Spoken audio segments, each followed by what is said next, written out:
Welcome back to the show. There's a live look at New York City where our next guest is right now. Very few have actually walked away from life in the mafia and then lived to tell the tale.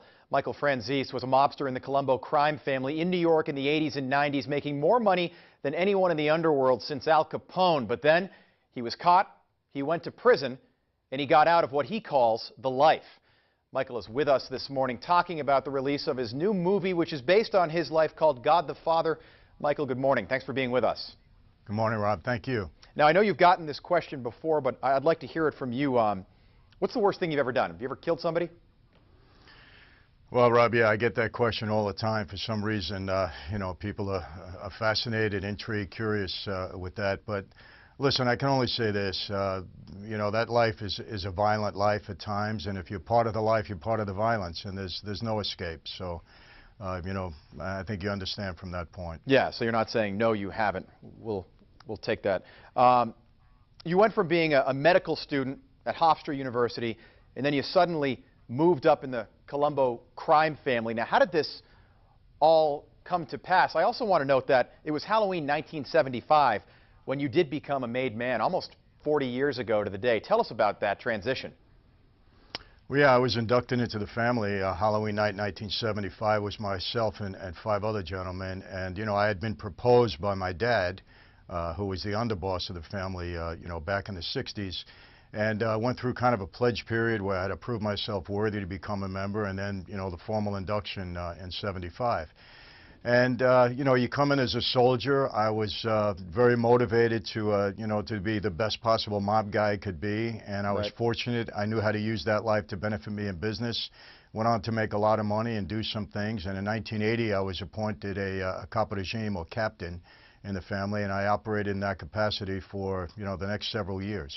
Okay, so you were called the Prince of the Mafia there in La Cosa Nostra. Fortune magazine, 1986, the 50 biggest and most powerful mobsters in the country, and you were on that list with some notable characters there. Tell us about that.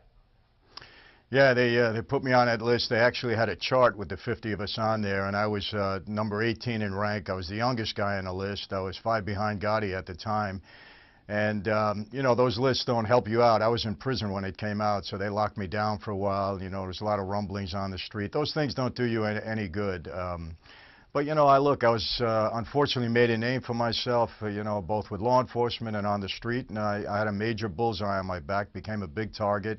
Was indicted several times. I had 2 federal racketeering cases, one brought on by Rudy Giuliani. And, I had, along with the money and the power and everything else, I had my challenges that I had to face. But, it comes with the territory. That's part of it. Now, you beat Rudy Giuliani in that case. He was a young prosecutor at the time. Michael, how accurate are mafia movies today? Movies like Goodfellas, which I know a character was based on you, and Casino. I mean, are those movies true to life?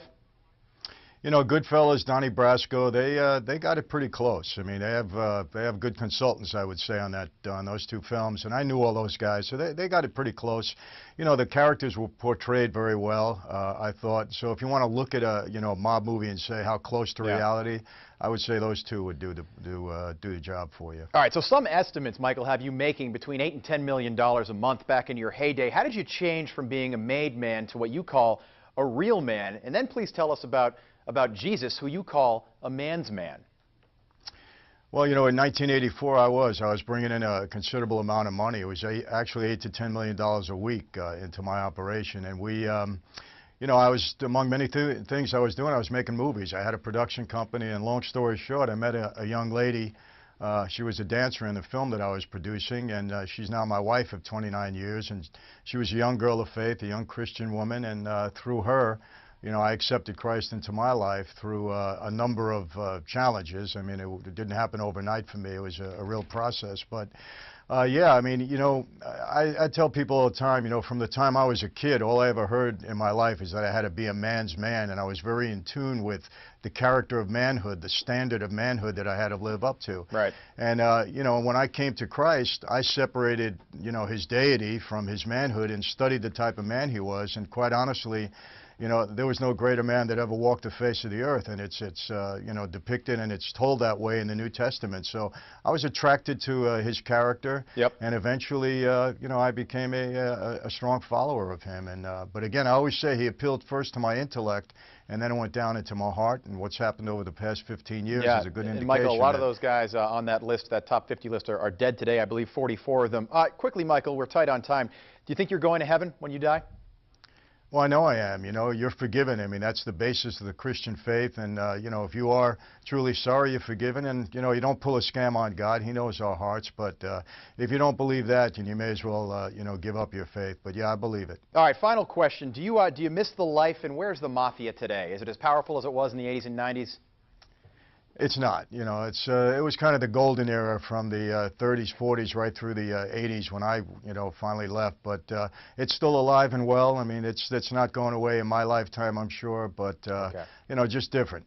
Government's done its job. That is Michael Franzese. Michael, thanks so much for your time. The movie is God the Father. It will be playing on October 31st at the Maya Cinema right here in Bakersfield. Michael, thanks very much for your time. We appreciate it. Thank you. It is now coming up on